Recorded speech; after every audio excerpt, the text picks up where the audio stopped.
Okay, good luck for our first pack for our hoops, NBA hoops.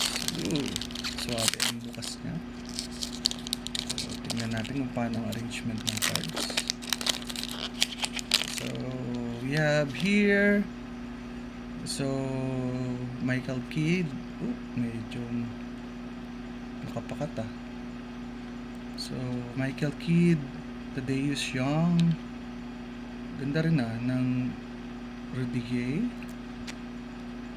Steven Adams, papala. Then, next is yung blue na natin. RC na pala to. So, Nicolo Melli. So, first pack natin. Malaman natin pagkakasunod-sunod. Si Deadmon.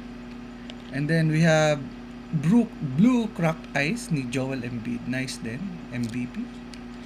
And then, Jason Tatum. Bang! Frequent Flyers. So, number ba to? Check natin mamaya kung anong Jason Tatum na Flyers. But, we have Cracked Ice ni Joel Embiid and Tatum Frequent Flyers. Ganda, may ano. Ngayon lang ako nakakita nito for hoops. Okay.